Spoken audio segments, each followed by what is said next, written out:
नमो भगवते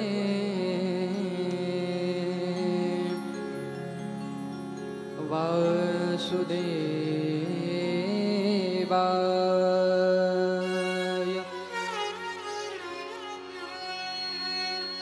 स्वस्ति श्री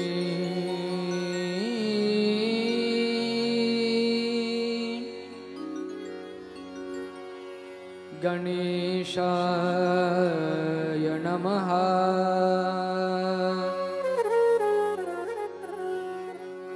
श्री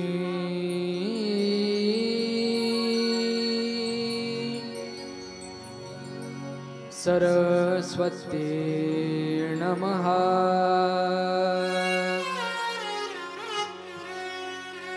श्री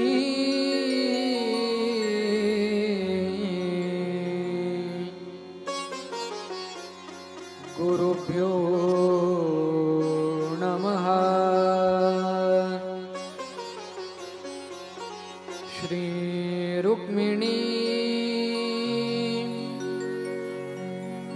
पाण्डुरङ्गाभ्यां नमः।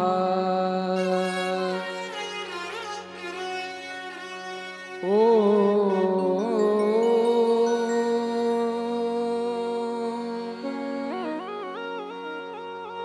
नमः पार्वतीपतये।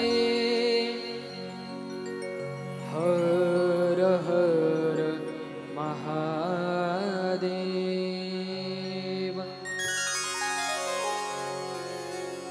वंशी विभूषितकरा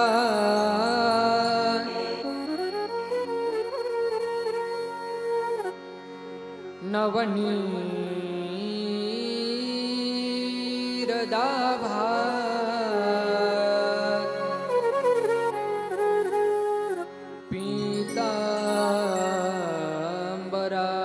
पीताम्बरादरुणबिम्ब फलाधरोष्ठा पूर्णेन्दुसुन्दरमुखा दरविल्दनेत्रा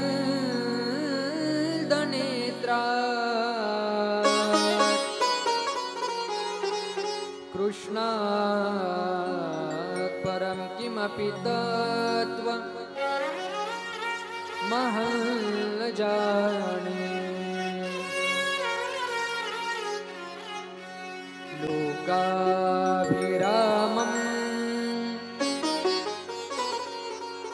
रणरङ्गधीरं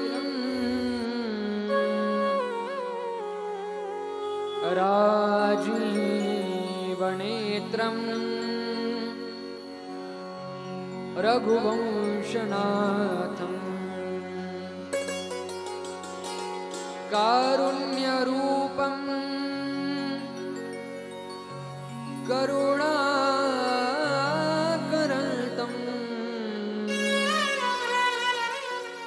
श्रीरामचन्द्रं शरणं प्रपद्ये। समचरणसरोजं सान्द्रनीलाम्बुदाभं जघननिहितपाणिं मण्डनं मण्डनानां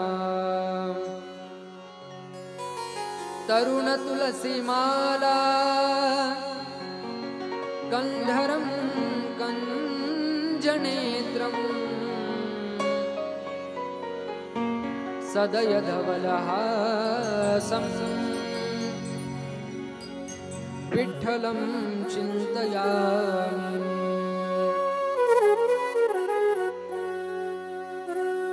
वर्णानामर्थसङ्घानां रसानां छन्दसामपि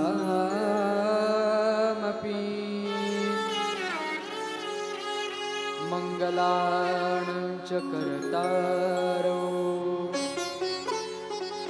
वन्दे वाणी विनायक नायको भवानी शंकरौ वंदे श्रद्धा विश्वासरूपिणो याभ्यां विना न पश्यन्ति सिद्धा स्वान्तस्थमीश्वरम् वन्दे नन्दव्रजस्त्रीणां पादरेणुमभीक्ष्णशः यासां हरिकथोद्गीतम् पुनाति भुवनत्रयम् मनोजवम् मारुततुल्यवेगम् जितेन्द्रियं बुद्धिमतां वरिष्ठं वातात्मजं वानरयूथमुख्यं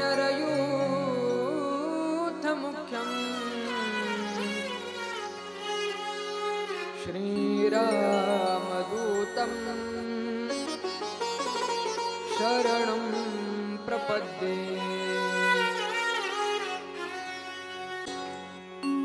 यं प्रव्रजन्तमनुपेतमपेतकृत्यम् द्वैपायनो विरह कातर आजुहाव पुत्रेति तन्मयतया तरओवनेदो तं सर्वभूतहृदयं मुनिमानतोऽस्मि।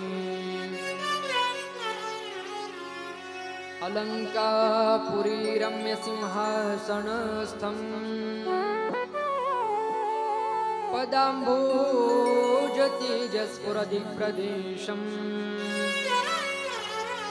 विधीन्द्रादिदेवैः सदा स्तूयमानम् समाधिस्थमूर्तिं भजे ज्ञानदेवम्। नमो सद्गुरु तुकया ज्ञानदीपा नमो सद्गुरु सच्चिदानन्दरूपा नमो सद्गुरु भक्तकल्याणमूर्ति नमो सद्गुरु भास्करा पूर्णकीर्ति।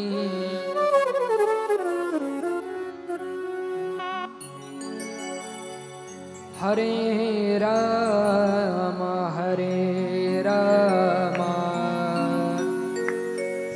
राम राम हरे हरे हरे राम राम राम हरे हरे हरे राम राम राम हरे हरे हरे राम राम हरे हरे हरे कृष्णा कृष्णा कृष्णा हरे हरे हरे कृष्ण कृष्ण कृष्ण हरे हरे। बसलेले भजन करा, बसलेले सर्वांनी टाळी वाजवा।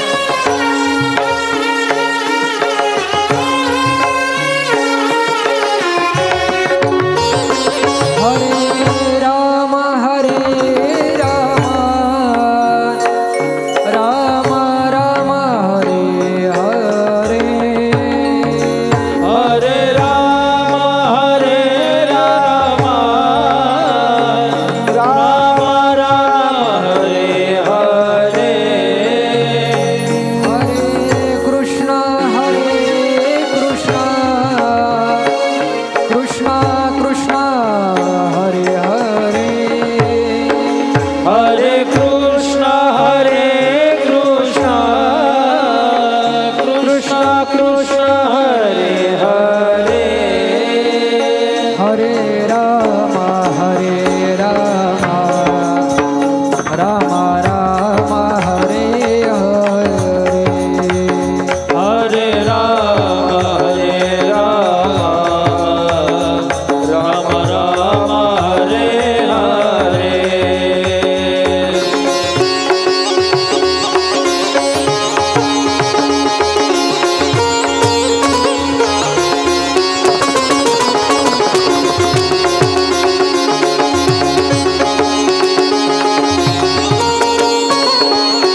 कृष्ण हरे हरे कृष्ण कृष्ण हरे हरे कृष्ण कृष्ण हरे हरे राम राम हरे हरे राम राम हरे हरे कृष्ण कृष्ण हरे हरे कृष्ण कृष्ण हरे हरे राम राम हरे हरे राम राम हरे हरे कृष्ण कृष्ण हरे हरे कृष्ण कृष्ण हरे हरे राम राम हरे हरे राम राम हरे हरे कृष्ण कृष्ण हरे हरे कृष्ण कृष्ण हरे हरे राम राम हरे हरे राम राम हरे हरे कृष्ण कृष्ण हरे हरे कृष्ण कृष्ण हरे हरे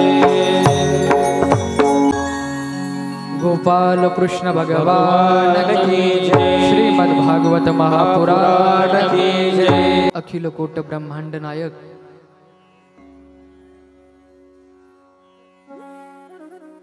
पंढरीश पांडुरंग परमात्म्याच्या कृपा आशीर्वादाने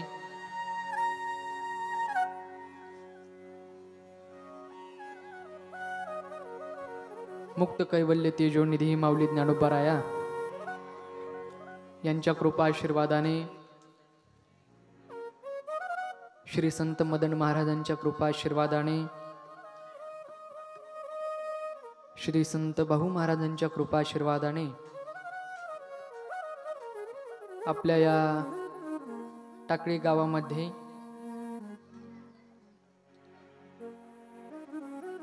अनेक वर्षापासून चालू असलेला आपला हा अखंड हरिनाम सप्ताह सोहळा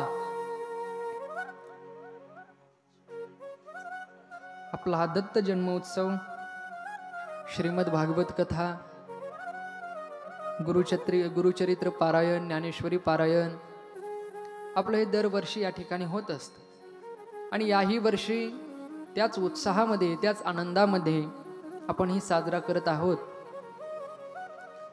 अनेक वर्ष कीर्तनं झाली पण गेल्या 4-5 वर्षापासून श्रीमद भागवत कथा आपल्या या गावामध्ये होत आहे आणि आपलं भाग्यच म्हणावं लागेल. श्रीमद भागवत कथा ही सहजासहजी ऐकायला सुद्धा प्राप्त होत नाही पण आपल्या गावामध्ये दरवर्षी श्रीमद भागवत कथेचं आयोजन केलं जातं. भगवान दत्तात्रयांची आपल्यावर असणारी ही कृपा आहे. त्यांचं असणारं चरित्राचं गायन आपण करतो. श्रीमद भागवतामध्ये त्यांच्या येणाऱ्या अवताराचं आपण चरित्रच त्याचं गायन करतो. भगवंताचे असणारे 24 अवतार त्या अवताराचं आपण गायन करतो आणि या ठिकाणी आपण सर्वजण आनंद उत्सव साजरा करत असतो. याही वर्षी तो आनंद आपल्याला भगवान दत्तात्रयांच्या आशीर्वादाने पाहायला मिळत आहे आणि आज आपल्या कथेचा असणारा प्रारंभ म्हणजेच प्रथम दिवस. कथेला सुरुवात व्हायला उशीर झालेला आहे मला माहित आहे. काही लोक म्हणतात महाराज मग ते तुमची सुरुवातीचं जी बडबड आहे ती थोडी कमी करा, तुमचं नमन ते थोडं कमी करा. पण कथा कमी झाली ते चालतं पण नमन कमी नाही झालं पाहिजे. जेवढे श्लोक आहेत भागवतामध्ये हे श्लोक आपल्या कानावरून जरी गेले तरी सुद्धा आपलं कल्याण आहे. एक कथा कमी ऐकली तरी चालतं पण नमन आपलं जेवढं आहे तेवढं व्हायलाच पाहिजे. तरी आपण आज थोडं फास्ट घेतलं म्हणून आज जरी उशीर झाला असला तरी लवकरात लवकर सोडण्याचा प्रयत्न करेल. सोडेलच म्हणून सांगता येत नाही पण प्रयत्न करेल. आज असणारा आपल्या या ठिकाणी आपल्या गावातील असणारी काही मंडळी, काही कड्याची मंडळी, आजूबाजूचे जे गाव आहेत तिथून काही मंडळी तीर्थयात्रेला गेले होते आणि ती असणारी तीर्थयात्रा त्यांनी केली. सुखरूप गेले आणि सुखरूप परत आले. तीर्थयात्रेला जाणारे सुखरूप येतीलच म्हणून काही सांगता येत नाही पण हे सुखरूप गेले आणि सुखरूप परत सुद्धा आले. अनेक असणाऱ्या ठिकाणी ते गेले आणि ही तीर्थयात्रा त्यांनी पार पाडली. मथुरा, काशी, अयोध्या, प्रयागराज या ठिकाणी सर्व मंडळी तीर्थयात्रा करून आली. तीर्थयात्रा केलीच पाहिजे आणि तीर्थयात्रा केल्यानंतर गंगा पूजन करावं लागतं. ते गंगा पूजन यांनी आज केलं. आजचा मुहूर्त त्यांनी साधला. श्रीमद भागवताची असणारी सुरुवात आणि त्यांचं असणारं गंगा पूजन हा मुहूर्त त्यांनी साधला आणि आज गंगा पूजन केलं, उद्यापन केलं. आणि म्हणून थोडा कथेला उशीर झाला. गंगा पूजन केलंच पाहिजे. ज्ञानोबाराय आणि नामदेवराय तीर्थयात्रेला गेले. तो प्रसंग आपल्याला माहितच आहे. ज्ञानोबारायांनी तीर्थयात्रा केली, नामदेवरायांनी तीर्थयात्रा केली. मग हे संत महात्मे जर तीर्थयात्रा करत असतील तर आपण तर फार सामान्य माणसं आहोत. आपण तर करायलाच हवी. यांनी तीर्थयात्रा केली. केल्यानंतर त्याच्यामधला एक प्रसंग आपल्याला माहित आहे. पहा, मारवाड देशामध्ये ज्ञानोबाराय आणि नामदेवराय गेले. गेल्यानंतर तिकडं पाण्याची कमतरता. ज्ञानोबारायांना तहान लागली आणि ज्ञानोबाराय नामदेवरायांकडे गेले आणि नामदेवरायांना म्हटलं, नामा मला तहान लागली, तुला तहान लागली का? नामदेवरायांना विचारतायत ज्ञानोबाराय, नामा तुला तहान लागली? हो म्हणे, तहान लागली. तहान लागली, हो मग पाणी पे म्हणे. बरं म्हटलं, पाणी पितो. मग त्यांनी अशी बाटली काढली आणि बाटली काढून असं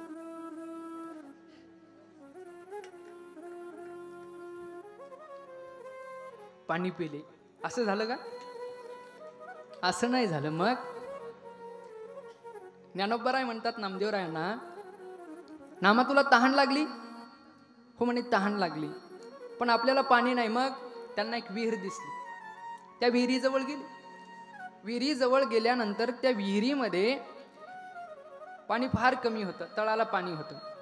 ज्ञानोबारायांनी सूक्ष्मरूप धारण केलं, आतमध्ये गेले आणि पाणी पिऊन बाहेर आले. आल्यानंतर ते नामदेवरायांना म्हटले, नामा तुला तहान लागली, चल माझ्यासोबत. त्यावेळेस नामदेवराय विचार करतात, अरे मी आधीच सांगितलं मला तहान लागली. ज्ञानोबारायांना जर पाणी आणायचंच असतं तर ते वर घेऊन आले असते.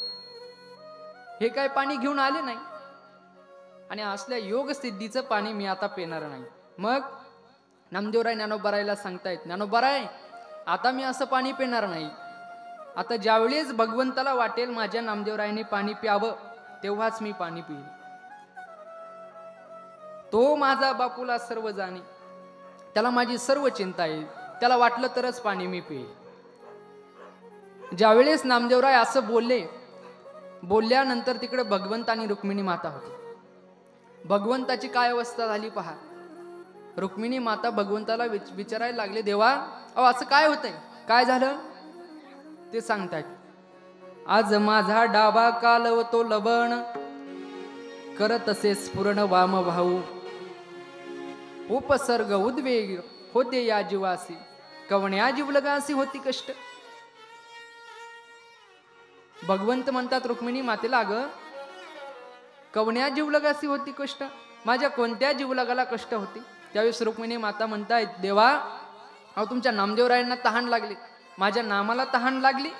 एवढं ऐकल्याबरोबर भगवंत असणारे किती वेगानं गेले. मनाचे निमने वेगू केला. आपलं जे मन आहे आणि त्या मनाचं जे मन, त्या वेगानं भगवंत नामदेवरायांपाशी गेले. सांगायचा मुद्दा, ज्ञानोबारायांनी तीर्थयात्रा केली, नामदेवरायांनी तीर्थयात्रा केली आणि ज्यावेळेस हे तीर्थयात्रा करून परत आल्यानंतर भगवंताने सांगितलं, काय सांगितलं? भगवंत म्हणतायत, तीर्थे करुणी नामा पंढरी आला, जीव लगा भेटला विठोबासी. तीर्थयात्रा करून परत आलात, आता तुम्ही एक काम करा. काय करा? तुम्ही गंगा पूजन करा, तुम्ही उद्यापन करा. साक्षात भगवंत सांगतायत, अखिल कूट ब्रह्मांडाचा नायक नामदेवरायांना सांगतायत, तीर्थयात्रा जर सफळ व्हावी असं वाटत असेल तर त्याचं गंगा पूजन केलं पाहिजे. तीर्थयात्रा सफळ व्हावं या संपूर्ण मावंद गंगा पूजन हे सगळे समानार्थी शब्द आहेत. उद्यापन, तीर्थपूजन, तीर्थयात्रा सफळ व्हावं या संपूर्ण करी उद्यापन विधियुक्त, म्हणजे विधियुक्त असणार हे उद्यापन केलं पाहिजे. केली या कष्टाचे होईल सार्थक. तुझी ही तीर्थयात्रा केली, ही तीर्थयात्रा केल्याचं तुझं सार्थक होईल. मग काय कर? तू उद्यापन कर. काय करायचं? आणखी आपल्या गावामध्ये जेवढे काही वैष्णव आहेत त्या वैष्णवांना भोजन द्यावी. आपल्या गावामध्ये असणारे जे वैष्णव आहेत, जे ब्राह्मण आहेत, त्यांचं पूजन करावं. म्हणजे तू केलेली जी तीर्थयात्रा आहे त्या तीर्थयात्रेचं सार्थक होईल. तीर्थयात्रा संपूर्ण तुमची झाली, पण ती सफळ होण्याकरता गंगापूजन करा. आणि म्हणून आपल्या गावातील असतील, आजूबाजूच्या गावातील असतील, ज्यांनी तीर्थयात्रा केली त्या सर्वांनी आज गंगापूजन केलं. त्यामुळे थोडा उशीर झाला. माणसाने तीर्थयात्रा केलीच पाहिजे. का तीर्थयात्रा करावी?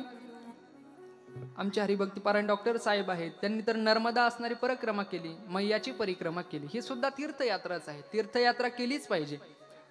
माणसाने जीवनामध्ये आल्यानंतर काही गोष्टी चुकून सुद्धा करू नये, काही गोष्टी चुकून सुद्धा करू नये आणि काही गोष्टी करायला चुकू नये.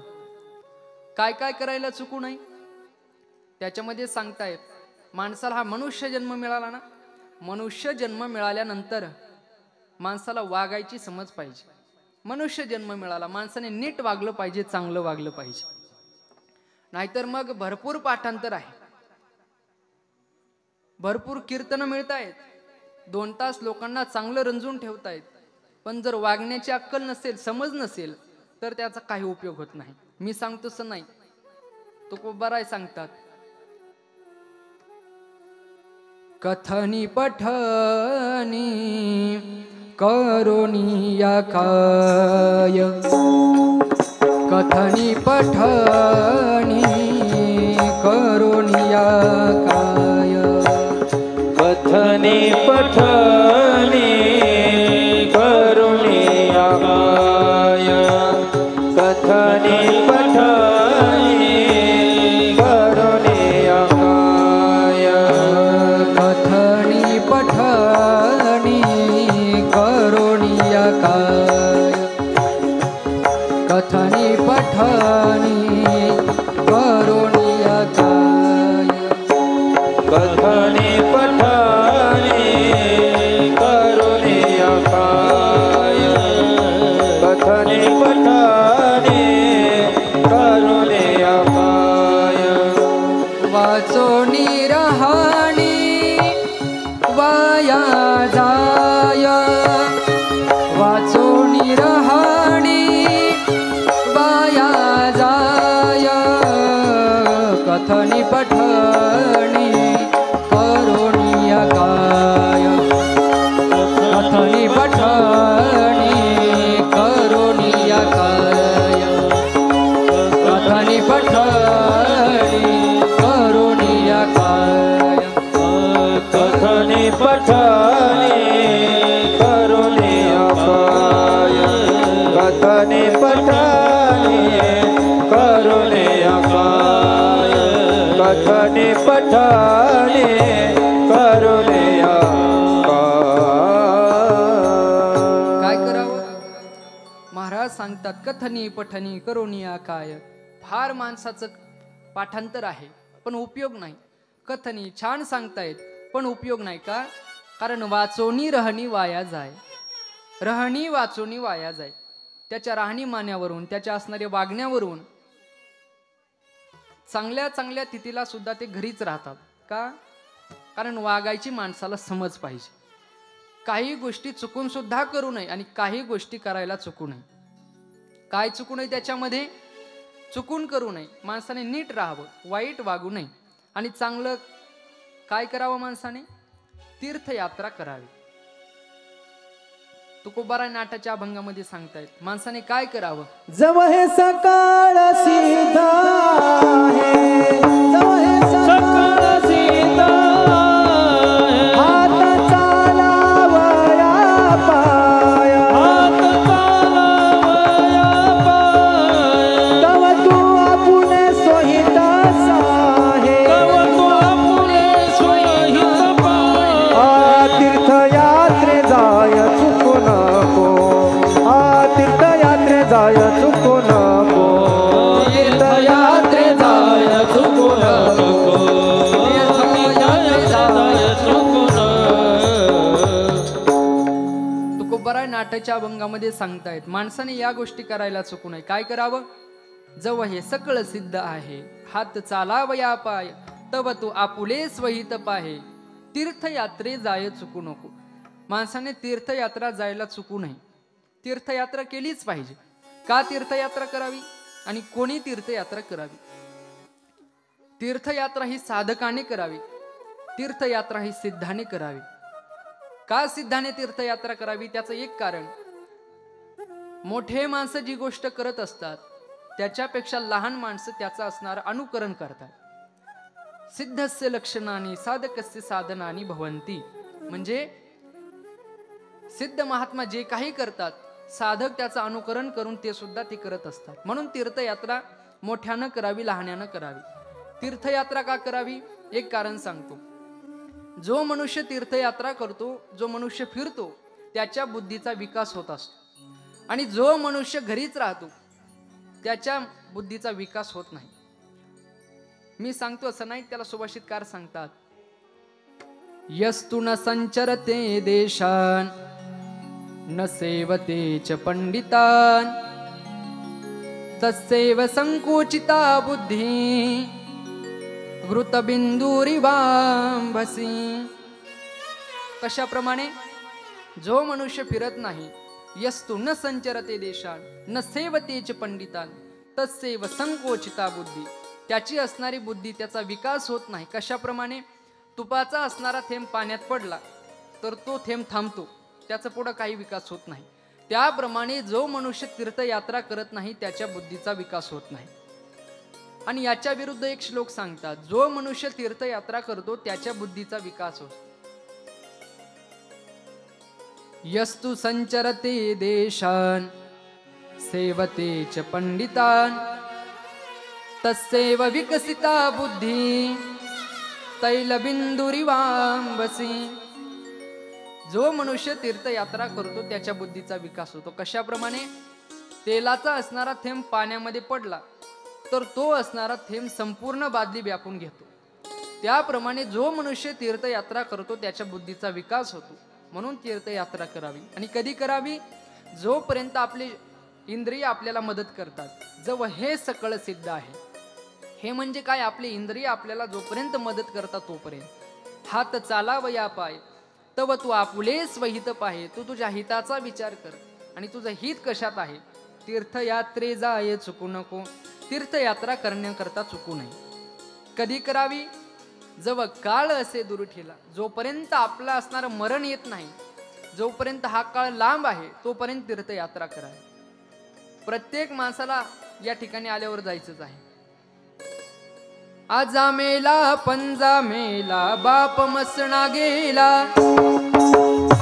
आजा मेला पंजा मेला बाप मसणा गेला, आजा मेला पंजा मेला बाप मसणा गेला, आजा मेला पंजा मेला बाप मसणा गेला. देखत देखत ना तू पलतू तोही तैसा झाला, देखत देखत ना तू पलतो तोही तैसा झाला. पाठी भय आले मोठे उठा उठा जागा, पाठी भय आले मोठे उठा उठा जागा, भय भय रे मोठे उठा उठा जागा, भय भय रे मोठे. प्रत्येक माणसं या ठिकाणी आल्यावर गेलेली आहेत. मग काय करावं? जोपर्यंत हा काळ दूर आहे तोपर्यंत माणसाने तीर्थयात्रा करून घ्यावी. म्हणून आपल्या गावातील बऱ्याच मंडळींनी ही तीर्थयात्रा केली आणि त्याचं आज असणारं गंगापूजन, त्याचं असणारं उद्यापन, त्यालाच मावंद असंही म्हटलं जातं, ते आज केलं. आणि त्यामुळे कथेला थोडा विलंब झाला. आज कथेला आपण सुरुवात करत आहोत. या भागवत कथेमध्ये सर्वप्रथम या कथेचं महात्म्य येतं. कारण कोणत्याही गोष्टीचं महात्म्य समजल्याशिवाय त्या गोष्टीमध्ये आपला प्रवेश होत नसतो. महात्म्य माहीत झाल्याशिवाय माणसाला त्या गोष्टीचं महत्त्व कळत नसतं. म्हणून महात्म्य आहे. आपण भागवत ऐकायचं, पण काय ऐकायचं भागवत?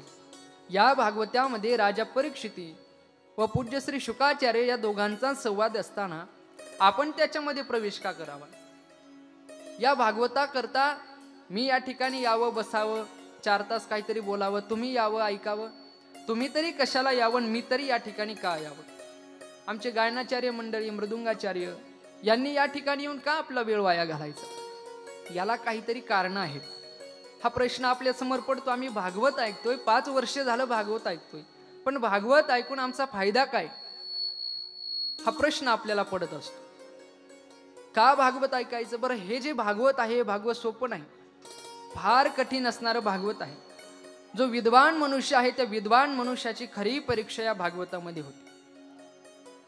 सुभाषितकार सांगतात, धनंजय हाटक संपरीक्षा, रणाजिरे शस्त्रभृतां परीक्षा, विपत्ती काले गृहिणे परीक्षा, विद्यावतां भागवते परीक्षा. धनंजय हाटक संपरीक्षा, सोन्याची असणारी परीक्षा अग्नीमध्ये होते. रणाजिरे शस्त्रभृतां परीक्षा, शस्त्रधाऱ्याची परीक्षा ही रणांगणामध्ये होती. विपत्ती काले गृहिणी परीक्षा, आपली जी पत्नी आहे त्या पत्नीची परीक्षा विपत्ती काळामध्ये होत असते. आणि विद्वान मनुष्याची परीक्षा विद्यावतां भागवते परीक्षा, या भागवतामध्ये विद्वान मनुष्याची असणारी परीक्षा होते. या भागवतामध्ये फक्त कथा सांगायच्या असतील तर हे भागवत फार सोपं आहे. पण या भागवतामध्ये आलेले ज्या कथा आहेत, त्या कथेमध्ये असलेलं जे तत्वज्ञान आहे, ते तत्वज्ञान सांगायचं असेल तर भागवतासारखा अवघड ग्रंथ या पृथ्वी तलावर कोणता नाही. एवढा अवघड असणारा हा ग्रंथ आहे. का भागवत ऐकायचं? हे भागवत ऐकण्यामागे आमचं प्रयोजन काय आहे? मनुष्य प्रत्येक क्रिया करतो, त्या प्रत्येक क्रियेला काहीतरी प्रयोजन असतं. विनाकारण कोणतीच गोष्ट आपण करत नाही. प्रयोजनम अनुद्दिश्य नमनमंदोपी प्रवर्तते. प्रयोजनम अनुद्दिश्य, काहीतरी असणारं कारण असल्याशिवाय कोणतीच गोष्ट माणूस करत नाही. मग भागवत आम्ही का ऐकायचं? त्याचं कारण आहे. तुम्ही आम्ही जन्माला आलो, जन्माला आल्यानंतर आपल्या हातामध्ये हे जीवन आहे. हे असणारं जीवन आपलं संतांच्या असणाऱ्या चरणापर्यंत गेलं पाहिजे. हे असणारं जीवन आपल्या भगवंताच्या चरणापर्यंत गेलं पाहिजे. आणि त्या जाण्याकरता आपल्या बुद्धीला एका मार्गदर्शनाची गरज असते. आणि ते मार्गदर्शन आपल्याला या भागवतामधून मिळत असतं. म्हणून श्रीमद भागवत ऐकायचं. का भागवत ऐकायचं? आपण मनुष्य म्हणून जन्माला आलो, पण जन्माला आल्यानंतर जन्माला आलो आणि मेलो यामध्ये आपला पुरुषार्थ नाही. मग आपलं यामध्ये जे जीवन आहे त्या जीवनामध्ये संतांच्या चरणाला लागणं हा पुरुषार्थ आहे. नाहीतर मग जन्माला तर कुत्रही येतं, जन्माला माणूसही येत. याच्यामध्ये फरक काय? प्रत्येक आलेला जाणारच आहे. जातस्यहि ध्रुवो मृत्योर ध्रुवम जन्म मृतस्य च तस्मात् परिहारेर्थे नत्वं शोचितुमर्हसि उपजेते नाशे नाशिले पुनरपि दिसे. हे घटिका यंत्र जैसे परिभ्रमेगा, याच्यामध्ये आपला पुरुषार्थ नाही. मग आपला पुरुषार्थ कशामध्ये आहे? आपल्याला हे जीवन मिळालं, आपल्या हातात जन्म नाही, आपल्या हातात मरण नाही, पण आपल्याला जे जीवन मिळालं त्या जीवनामध्ये आपण असं जगावं की ज्यावेळेस मनुष्य आपला हा देह संपवेल, ज्यावेळेस त्याला मरण येईल, त्यावेळेस लोकांनी म्हटलं पाहिजे हा महात्मा गेला, आणि त्याच्या असणाऱ्या मरणाचा सोहळा लोकांनी केला पाहिजे. असं जीवन जगावं. तुका म्हणे का मरणेची सरे, तुका म्हणे का मरणेची सरे, तुका म्हणे का मरणेची सरे, तुका म्हणे का मरणेची सरे, तुका म्हणे का मरणेची सरे, तुका म्हणे का मरणेची सरे, तुका म्हणे का मरणेची सरे, तुका म्हणे का मरणेची सरे. उत्तमची उरे कीर्ती मागे, उत्तमची उरे कीर्ती मागे, उत्तमची उरे कीर्ती मागे, उत्तमची उरे कीर्ती मागे, निरती दुःखाची जनिती रती माईके दुःखाची जनिती रती माईके दुःखाची जनिती रती माईके दुःखाची जनिती दुःखाची जनिती जनिती. असं जीवन माणसाने जगावं की तो महात्मा गेल्यानंतर लोकांनी त्याच्या मरणाचा सोहळा केला पाहिजे. तो का म्हणे एका मरणाची खरी उत्तमची उरे कीर्ती मागे. असं जीवन माणसानं जगलं पाहिजे. ज्ञानोबाराय सांगतात देहाची या गावा आलिया जन्म मृत्यूची या सोहळिया ना मनोनये धनंजयाची या परी. असं जीवन जगलं पाहिजे. लोकांनी म्हटलं पाहिजे, काय म्हटलं पाहिजे? धन्य आम्ही तुका देखीला. आमचं जीवन धन्य आहे. आम्ही तुकोबारायण नाही पाहिलं. आमचं जीवन धन्य आहे. आम्ही ज्ञानोबारायण नाही पाहिलं. असं लोकांना म्हणता आलं पाहिजे. दर्शने प्रशस्ती पुण्य पुरुष. असं जीवन माणसाचं असलं पाहिजे. कबीरजी सांगतात ज्यावेळेस आम्ही जन्माला आलो, आल्यानंतर आम्ही रडत होतो आणि आमच्या परिवारातील संपूर्ण असणारे जे कुटुंब आहे ते हसत होत. पण आम्ही असं जीवन जगलो, आमचा मृत्यू झाल्यानंतर आम्ही हसत होतो आणि सगळेजण रडत होते. कबीरा जब हम पैदा हुए जग हसे हम रोए ऐसी करनी कर चले हम हसे जग रोए. असं जीवन आपण जगलं पाहिजे. आणि हे जीवन जगण्याकरता आपल्या बुद्धीला मार्गदर्शन लागतं. ते मार्गदर्शन भागवतातून मिळतं. आता या ठिकाणी बसलेले सर्वांना बुद्धी आहे ना? बुद्धी बुद्धी बरं, ज्याला वाटते मला बुद्धी नाही त्याने हात वर करा बरं. शाळेत बसलेले ज्याला वाटते बुद्धी नाही त्याने हात वर करा बरं. शेजारण्याला विचारते मला बुद्धी आहे? आणि एखाद्या व्यक्तीने फार नम्रतापूर्वक त्याने विचार केला आपल्याला अजिबात बुद्धी नाही, मग हात वर करायचं. आणि एखाद्या व्यक्तीने मला बुद्धी नाही म्हणून हात वर केला, मी त्याला म्हटलंय की ज्याला बुद्धी नाही त्याने हात वर करा. आपल्याला हात वर करा एवढं म्हटलंय, एवढी तर बुद्धी त्याला आहेच की आपल्याला हात वर करा म्हणते. म्हणजे प्रत्येक माणसाला बुद्धी आहे. या बुद्धीला एक असणारं मार्गदर्शनाची आवश्यकता असते संतांच्या चरणाजवळ जाण्याकरता. आणि ते मार्गदर्शन आपल्याला भागवतातून मिळतं. म्हणून हे भागवत ऐकायचं. भागवत का ऐकायचं? अनेक विकल्प मी सांगितले असते पण सांगणार नाही आता, कारण वेळेअभावी तुम्ही ऐकणार नाहीत म्हणून सांगत नाही. आपली असणारी ही श्रीमद भागवत कथा प्रस्तावना थोडी राहिली म्हणून सांगतो. कथा म्हटली की त्या ठिकाणी एकट्याचा खेळ नसतो. सगळ्यांना मिळून मिसळून ते कार्य आपल्याला शेवटपर्यंत न्यायचं असतं. आणि धर्माचं काम म्हटलं की त्या ठिकाणी कोण आपला, कोण जवळचा, कोण लांबचा, ही कुठलीच गोष्ट न पाहता संपूर्ण जेवढा काही समाज आहे त्यांनी एकत्र येऊन हे काम पार पाडायचं असतं. या श्रीमद भागवत कथेचं नियोजन केलं, आयोजन केलं. आपल्या कथेला संपूर्ण असणाऱ्या तरुण वर्गाचा सहभाग असतो. या कथेचं दरवर्षी आपलं इकडं तोंड करून कथा असते, पण या वर्षी तिकडं तोंड आहे. कारण दत्त जन्मोत्सव होतो. आपलं मंदिर आपल्या पाठीमागे जात, मंदिर दिसत नाही. मग कथेला आपल्याला आशीर्वाद देण्याकरता कोणी महात्मा आलाच तर तो म्हणतो महाराज मंदिर कुठे? मग आपल्याला म्हणावं लागतं ते माग आहे. मग ते बरं वाटत नाही म्हणून ह्यावेळेस तिकडे तोंड करून कथा करण्याचं ठरलं.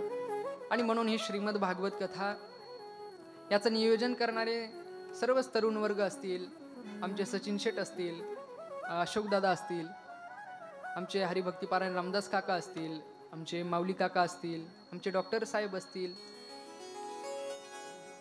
आमचे शिवाजी महाराज आहेत. सर्वच मंडळी, आता सर्वांचे नाव मला ज्ञात आहेत. तुम्ही म्हटले आजच्या कथेत फक्त नावं घ्या तरी चालेल, फक्त नावावर कथा होईल. आणि संपूर्ण असणाऱ्या कार्यकर्त्यांनी हे आयोजन नियोजन केलं.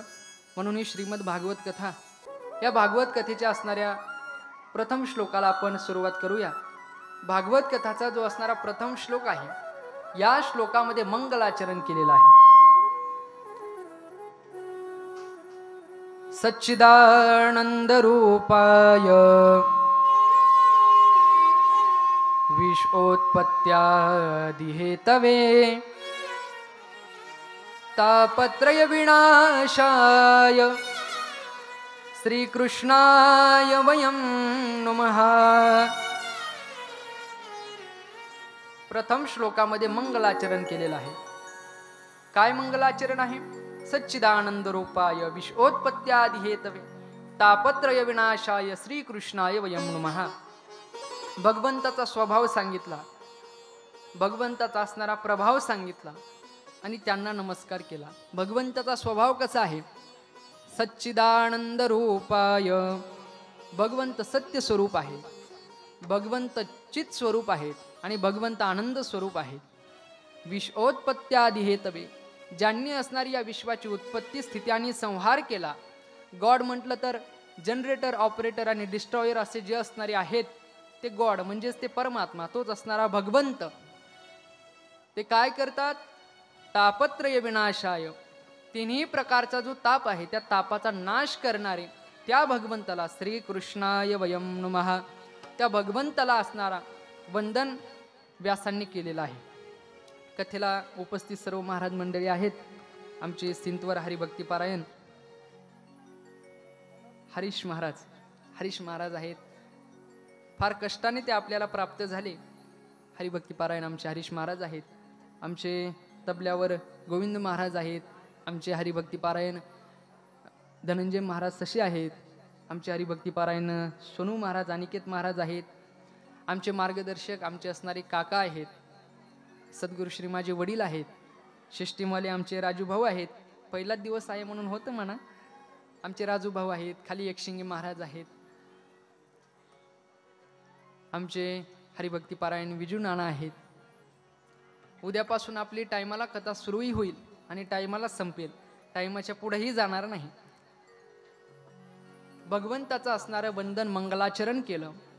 या मंगलाचरणातून एकच गोष्ट सांगायची आहे. काय? श्रीकृष्णाय वयं नमः. आम्ही त्या भगवंताला असणारं नमन करतो, मंगलाचरण करतो. यातून एक संदेश असतो. नमन म्हणजे काय? नमे इति नमनः, जे माझं नाही असं म्हटलं की मंगलाचरण झालं. आपल्याला म्हणता आलं पाहिजे. आपण एखादं काम करायचं, पण काम झाल्यानंतर म्हणायचं हे काम मी केलं नाही. परमार्थाच्या बाबतीत, व्यवहारामध्ये जाऊ द्या, पण परमार्थाच्या बाबतीमध्ये नमे इति नमनः, माझं नाही त्याला नमन म्हणायचं. ज्ञानोबारायांनी 9033 ओव्यांची ज्ञानेश्वरी लिहिली आणि ज्ञानेश्वरी लिहिल्यानंतर ज्ञानोबाराय सांगतात, किंबहुना तुमचे केले धर्म कीर्तन सिद्धी नेले, एथ जे उरले पायी कपण. काय म्हणतात? किंबहुना तुमचे केले. ज्ञानोबारायांनी ज्ञानेश्वरी सांगितली, पण ज्ञानोबाराय काय बोलतात? हे माझं नाही, मग हे श्री गुरूंचं आहे, माझ्या सद्गुरूंचं आहे. म्हणजे सर्व असणारं कार्य करून नाही म्हणता आलं पाहिजे. आणि आपल्याला नाहीच म्हणता येत नाही. आपण माणसाचा विचार केला, माणसाने हो म्हणण्याच्या नादामध्ये नको असणाऱ्या कितीतरी गोष्टी जमवून ठेवलेल्या असतात. माणसाने हो म्हणून पटकन मोकळं झालं पाहिजे. माणसाला नाही म्हणताच येत नाही. आपण कितीतरी उदाहरण पाहू शकतो.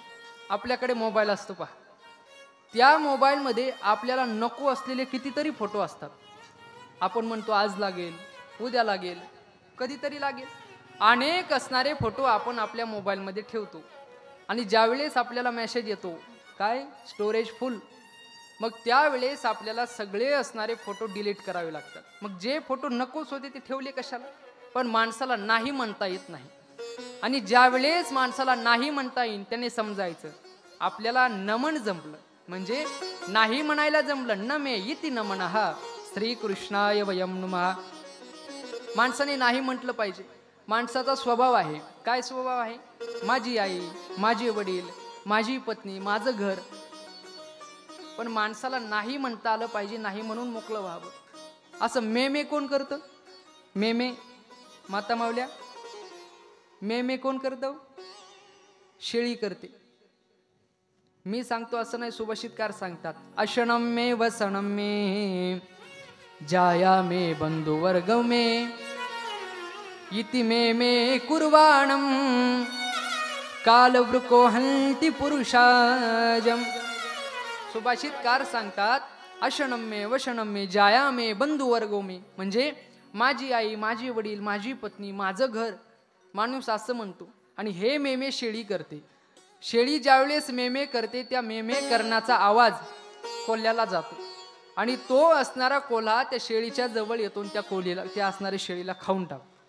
त्याप्रमाणे जो माणूस सतत माझं माझं माझं असं म्हणतो त्याला असणारा हा काळरूपी कोल्हा खाऊन टाकतो. म्हणून काय करायचं?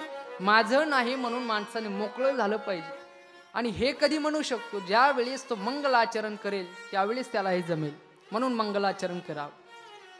मंगलाचरण करण्याचे 3 असणारे उद्दिष्ट आहेत. काय मंगलाचरण काय करावं? पहिलं कारण ही असणारी आपली परंपरा आहे. मोठ्यानं हे मंगलाचरण केलं म्हणून आपण हे मंगलाचरण करावं. तुकोबाराय सांगतात मोठ्याने जो रस्ता दाखवला त्यावर जावं. पुढे गेले त्यांचा शोधित मार्ग, पुढे गेले त्यांचा शोधित मार्ग, पुढे गेले त्यांचा शोधित मार्ग, पुढे गेले त्यांचा शोधित मार्ग. चला जाऊ माग घेत आम्ही, चला जाऊ माग घेत आम्ही, पुढे गेले त्यांचा शोधित मार्ग, पुढे गेले त्यांचा शोधित मार्ग, पुढे गेले त्यांचा शोधित मार्ग, पुढे गेले त्यांचा शोधित मार्ग. मोठ्याची असणारी ही परंपरा आहे म्हणून आपण मंगलाचरण करावं. एक कारण. का मंगलाचरण करावं? त्याचं दुसरं कारण अनिष्ट निवृत्तीपूर्वक इष्टाची प्राप्ती होते म्हणून मंगलाचरण करावं. म्हणजे आपल्या अंतःकरणामध्ये असणारे जेवढे काही विकार आहेत ते सगळे विकार या आपल्या मंगलाचरणातून दूर होतात आणि भगवंताची आपल्याला प्राप्ती होते. अनिष्ट निवृत्तीपूर्वक इष्टाची प्राप्ती म्हणजे कसं? माता माऊल्या हो, गालीच्या टाकून झाडून घ्यावं का झाडून टाकून गालीच्या घ्यावा? गालीच्या टाकावा. झाडून घेऊन गालीच्या टाकायचा का गालीच्या टाकून झाडून घ्यायचं? कसं करायचं? सांगा सांगा, आपल्याला लई अजून कामी. आधी झाडून घ्यायचं आणि मग गालीच्या टाकायचं. त्याप्रमाणे आधी आपल्या असणाऱ्या अंतःकरणामधले विकार बाजूला लावायचे आणि मग भगवंताची प्राप्ती, अनिष्ट निवृत्तीपूर्वक इष्टाची प्राप्ती म्हणून मंगलाचरण. दुसरं कारण आणि मंगलाचरणाचं तिसरं कारण आहे या ग्रंथाचा जो कर्ता आहे त्या असणाऱ्या कर्त्याला सामर्थ्याची अपेक्षा असते म्हणून मंगलाचरण केलं पाहिजे. म्हणून श्री कृष्णाय वयम नमः भगवंताचं मंगलाचरण या प्रथम श्लोकामध्ये केलं. कोणत्या भगवंताचं? जो सद्रूप आहे, चिद्रूप आहे, आनंद रूप आहे त्याला श्री कृष्णाय वयम नमः म्हणतात. वयम नमः का हो? वयम नमः प्रथम पुरुष बहुवचन या ठिकाणी वापरलं. आम्ही सर्वजण नमस्कार करतो असं का म्हटले असतील? खऱ्या अर्थानं आपण पाहिलं तर ज्यावेळेस व्यासांनी हे लिहिलं त्यावेळेस व्यास असं म्हणू शकत होते श्री कृष्णाय अयम नमः म्हणजे मी नमस्कार करतो, पण ते असं म्हटले नाही. ते म्हटले वयम नमः, आम्ही सगळे असणारे नमस्कार करतो. त्याचं कारण आहे संत महात्मे ज्यावेळेस परमार्थ करतात, परमार्थ करत असताना ते एकटे करत नाहीत, सगळ्यांना घेऊन ते परमार्थ करतात. प्रत्येक मनुष्याचा विचार ते करत असतात. जारे पंढरपूरला हे ज्ञानाचं काम आहे. ज्ञानी म्हणत असतो पंढरपूरला गेलं पाहिजे, पण संत महात्मे तसे म्हणत नाहीत. संत महात्मे म्हणतात आपण सर्व पंढरपूरला जाऊ. जाऊ देवाची या गावा, जाऊ देवाची या गावा, जाऊ देवाची या गावा, जाऊ देवाची या गावा. देव देईल विसावा, देव देईल विसावा, देवाचा सुख दुःख, देवा सांगो सुख दुःख, देवा सांगो सुख दुःख. संत महात्मे सर्वांना घेऊन परमार्थ करत असतात म्हणून श्रीकृष्णाय वयम नमः. भगवान कसा आहे? भगवान हा सत्य आहे. सत्य म्हणजे कसा? खरा आहे. ज्या असणाऱ्या गोष्टीला तीनही काळामध्ये नाही शब्द लागत नाही त्याला सत्य म्हणायचं. आपला असणारा हा देह 100 वर्षापूर्वी होता का हो? आपण 100 वर्षापूर्वी होतो का? नव्हतो. 100 वर्षानंतर आपण राहणार आहोत का? नाही. पण भगवंताचा विचार करा, 100 वर्षापूर्वी होता का? होता. 100 वर्षानंतर राहणार आहे. ज्याला तिन्ही काळामध्ये नाही शब्द लागत नाही त्याला सत्य खरं असं म्हणायचं. आणि भगवंताच्या बाबतीत विचार करा, भगवंत हा खरा आहे. तिन्ही काळामध्ये सत्य तू, सत्य तू, सत्य तू विठ्ठला, कागा हा दाविला जगता का. तिन्ही काळात तो सत्य आहे म्हणून त्याला खरं म्हटलं आहे. भगवंताचं स्वरूप कसं आहे? भगवंत हा चैतन्य स्वरूप आहे. भगवान निर्जीव नाही, भगवान हा सजीव आहे. आणि भगवंत कसा आहे तर भगवान हा आनंद रूप आहे. आपल्याला सुद्धा जो आनंद होतो तो भगवंत आपल्या हृदयामध्ये विराजमान आहे म्हणून होतो. फक्त आपल्याला तो भास होतो की हा विषयापासून आनंद होतो, पण तो आनंद भगवंताचा असतो. अशा भगवंताला श्रीकृष्णाय वयम नमः. विश्वाची उत्पत्ती कोणी केली? या भगवंताने केली. जयापासून सकळ महिमंडळ हे झाले. भगवंत पूर्वी एकटाच होता. एकी एकटाची असोनी एकला, विश्वी विश्वाकार होनिया ठेला, जाय परियो तैसाची गमला. आधी एकटाच होता. एकी एकटाची असोनी एकला, पण त्याला एक असणाऱ्या आपल्या अस्तित्वापासून अनेक होण्याची इच्छा झाली. त्यावेळेस मग जयापासून सकळ महिमंडळ हे झाले आणि त्याच्यापासून हे असणाऱ्या विश्वाची निर्मिती झाली. एखादी गोष्ट निर्माण होण्याकरता त्याला 2 कारण असतात. एक निमित्त कारण आणि दुसरं उपादान कारण. कोणतीही गोष्ट घ्या, उदाहरणाकरता आपण मडकं घेऊ. मडकं का बरं? मडक्याचा ना आपला संबंध हा फार जवळचा आहे, त्याच्यामुळे मडकं घेऊ. जन्माला आल्यानंतर पूर्वीच्या काळी त्या मुलाच्या हातात मडकच दिलं जायचं आणि शेवट सुद्धा मडकच. म्हणून मडक्याचं उदाहरण पहा. हे मडकं तयार करत असताना याला काही निमित्त कारण आहेत. हे मडकं कसं निर्माण होतं? कुंभार हे मडकं तयार करतो. कुंभार हा निमित्त कारण झाला. पण जर माती नसेल तर मडकं तयार होईल का? मग माती हे त्याचं उपादान कारण झालं. मातीशिवाय मडकं होऊच शकत नाही. त्याप्रमाणे या जगताला एक निमित्त कारण आहे आणि एक उपादान कारण आहे. तुम्ही म्हणाल महाराज 2 कारण आहे. या ठिकाणी द्वैत येईल. आपला संप्रदाय हा तर अद्वैत आहे. 2 कारण कशी होती? एकच कारण आहे, तो भगवंत आहे. कशाप्रमाणे? तुम्हाला कोशकिडा माहिती का पोराव? कोशकिडा ते जाळे तयार करतो. स्पायडरमॅन नव स्पायडर. तो जो कोशकिडा आहे, तो कोशकिडा आपल्या शरीरापासून ती असणारी जाळं तयार करतो. मग ती असणारी जाळी कुठून आणतो का तू? कधी आपल्याला कड्याच्या बाजारात सापडला का? कस काय आले? काय नाही, थोडी जाळी संपली होती, जाळी न्यायला आलो. तो असणारा ती जी जाळी आहे त्याच्या शरीरापासून तयार करतो आणि ती असणारं घरट स्वतःच बांधतो. त्याप्रमाणे या असणाऱ्या सृष्टीची निर्मिती भगवंताने स्वतःच याचा प्लॅन केला आणि स्वतःच ते तयार केलं. निमित्त कारण आणि उपादान कारण भगवंत स्वतः आहेत. म्हणून त्यांच्यापासून हे जगत विश्वोत्पत्त्यादी हे तवी. भगवंताचा स्वभाव कसा आहे? भगवंत काय करतो? तापत्रय विनाशाय. 3 प्रकारचे जे ताप आहेत त्या तापाचं भगवंत हरण करतो. म्हणजे आपल्याला जेवढं काही दुःख होतं या 3 तापामुळे दुःख होतं. आणि हे असणारं जे दुःख आहे ते दुःख कमी करतो भगवंत. कधी? त्याला शरण गेल्यानंतर. दुःख निवृत्त करत नाही, दुःख कमी करतो. म्हणून भगवंताला नमन करावं. भागवताचा प्रथम श्लोक. त्यानंतर भागवताच्या 2ऱ्या श्लोकामध्ये श्री व्यासांनी शुकाचार्यांचं नमन केलं आहे. यम प्रव्रजन्तमनुपेतमपेत कृत्यम द्वैपायनो विरह कातर आजुहाव पुत्रेति तन्मयतया तरओभिनेदु स्तम सर्वभूतहृदयं मुनिमानतोस्मि.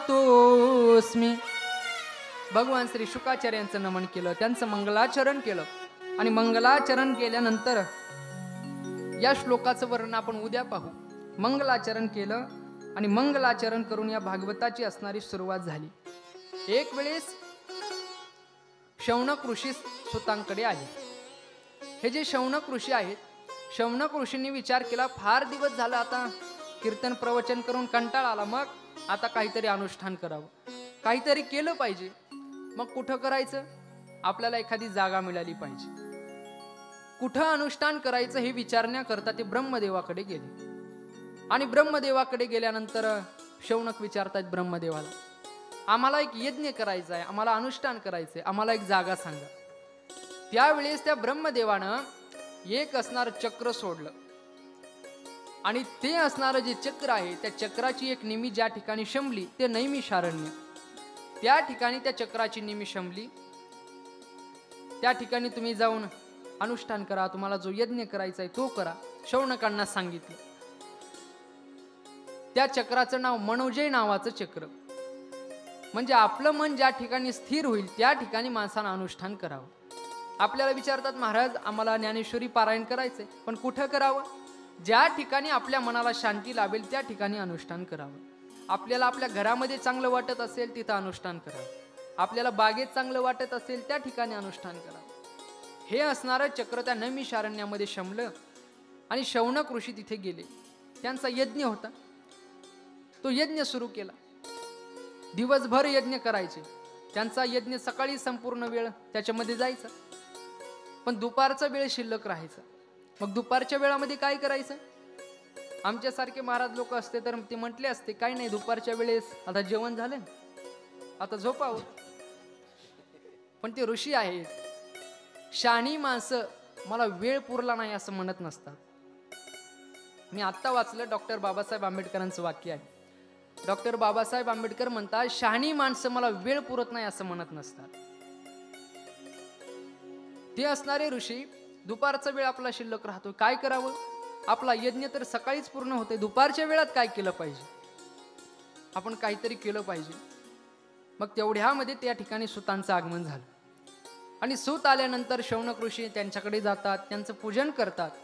या सुतांचा जन्म थोडा कुलीन आहे पण जीवनशाली नाही. म्हणजे यांचा जो जन्म आहे, यांची आई एका वर्णातली आणि वडील एका वर्णातले. जन्म कुलीन पण जीवन पाहिलं तर शालीन आहे. काहींचा जन्म असणारा शालीन असतो पण जीवन कुलीन असतं. म्हणजे जन्म फार चांगला पण जीवन असं जगतात त्याला काहीच अर्थ नसतो. यांचा असणारा जन्म कुलीन पण जीवनशाली नाही.